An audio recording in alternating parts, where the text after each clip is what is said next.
Admiralty Digital Publication. Ayan.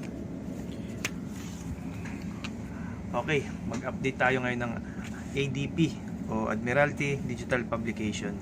Kung bago ka pa lang sa channel ko, please subscribe and hit the bell notification para lagi kang updated sa mga video ko. Okay, start tayo to update ng ating weekly update ng ADP o Admiralty Digital Publication. Okay, samahan nyo ako para magkaroon kayo ng mga idea sa mga susunod ninyong sakay sa barko. Salamat! Andito tayo sa computer ni Kapitan kasi andito yung ADP updating data na kung saan ito yung main na ginagamit, master. Dalawa kasi ito, isang master at isang backup. So bali una nating i-update itong master. Okay, so una ito ang gagawin natin dito sa computer. Punta tayo sa ADP data updating.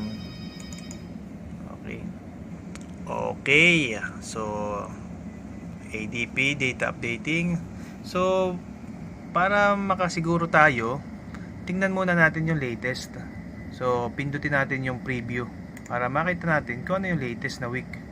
So dito mapapansin natin na week update to week 7. So week 7 itong ngayon natin. So dahil nga ngayon ay Wednesday, pwede na natin ngayong mag-update tayo ng for week 8. So yun. So i-close na natin to. So una-una, punta tayo dito, i-click natin tong obtain. Yan, obtain. And then pagkatapos i-click next. So pindutin natin yung next. Yan, next. So tatlo yan, may update automatically for internet kasi wala tayong internet, so through email. So send email to request update. So yan, ito na yon, automatic na nakalagay. Saka natin uli i-click yung next. Next. Yan. So yan, nakaklik na lahat ng mga i-update nga natin. ADLL, ATT, lahat ng cover, ADRS 6, ADRS 2, 1, 3, 4, 5. So gawin natin next na lang.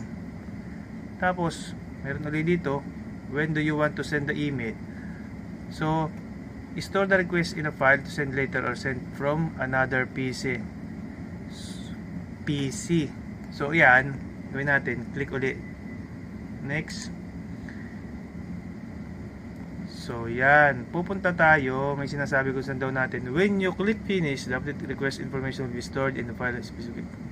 So dito ang gagawin natin, click natin to, hanapin natin kung saan natin ilalagay yung naka-generate na. So punta tayo, may ginawa na ako dito. So punta tayo sa desktop, sa second officer. Yan.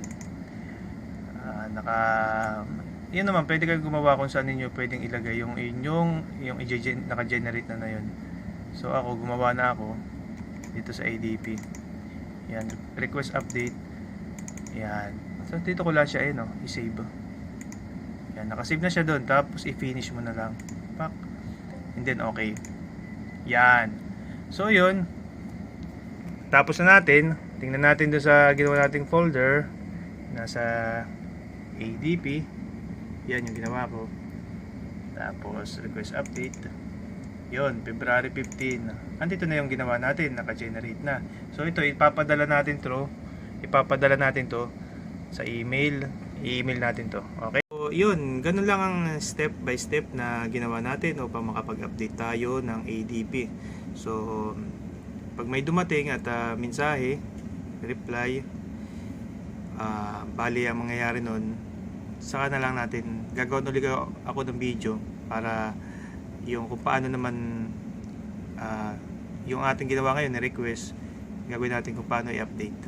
Maraming salamat and thank you.